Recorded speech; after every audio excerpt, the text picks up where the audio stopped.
Welcome to Mecha Facts episode 12. In today's episode, it's the RMS-117 Galbaldy Beta, a mass-production general-purpose mobile suit from the Universal Century timeline of the Gundam series. This episode was created to coincide with the release of the high-grade Universal Century 1 to 144 scale Galbaldy Beta being released this June of 2018. The Galbaldy Beta made its first animated appearance in the first dozen episodes of the TV series Mobile Suit Zeta Gundam. The Galbaldy Beta will make other animated appearances in the TV series of Gundam Build Fighters and the recently released Gundam Build Divers.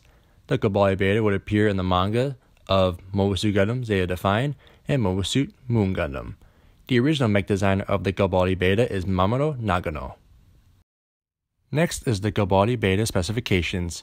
Its overall height is 19 meters, base weight at 36.3 tons, full weight at 56.9 tons, powered by a Minovsky ultra-compact fusion reactor.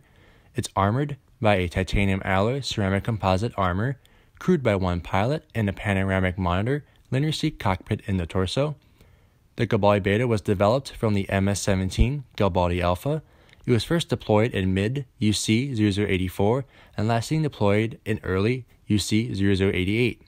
Its manufacturer is Anaheim Electronics and is operated by the Earth Federation Forces, the Titans, and Neo Zeon.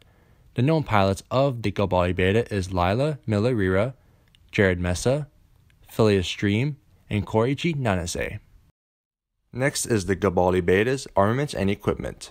First are the beam sabers. The Galbaldy Beta is equipped with two beam sabers stored in separate recharge racks in the shoulders. The beam sabers emit a blade of plasma contained by an eye field that can cut through any physical armor and is mainly used for close-range combat.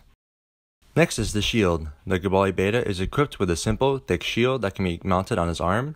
The shield is treated with an anti-beam coating to increase the shield's effectiveness against beam weapons.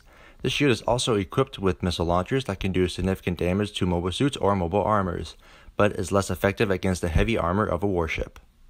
Next is the beam rifle. The Galbaldy Beta is equipped with a beam rifle powered by a rechargeable energy cap. The beam rifle is capable of firing concentrated megaparticles. Attacks from the beam rifle can damage any ordinary armor and shields that has not been treated with an anti-beam coating. Lastly is the Balyut system. The Galbaldy Beta can be mounted with an optional Balyut system, which is an atmospheric entry device designed to be used by the mobile suits of the late UC 0080s. When a mobile suit enters the atmosphere, a bowl-shaped balloon parachute or Balyut deploys to protect it from the heat of the atmospheric entry. The balloon then detaches, leaving the mobile suit with hover units on its chest and legs to ease its descent to the ground. If the mobile suit reaches the ground without expending all of its fuel in the leg units, these devices can be used for hovering and high-speed strike missions. Last is the Galbaldy Beta's history and lore. After the One-Year War, the Earth Federation captured several Zeon research facilities, giving them access to many mobile suit designs and newly developed technology that Zeon did not have time to produce. The Earth Federation began producing several of these designs for their own use in their military, while others were studied and refined before being put into mass production as new mobile suits. Amongst those studied were the designs of the Galbaldy Alpha, which was used to develop the Galbaldy Beta.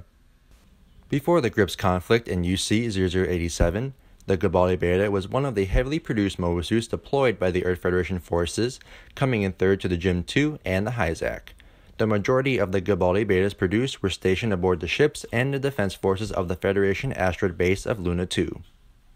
During the Grips conflict, several Galbaldy Betas were stationed on the Salamis-class cruiser Bosnia, a ship assigned to reinforce the Titans task force in search of the HGUC Argama and the three stolen Gundam Mark IIs.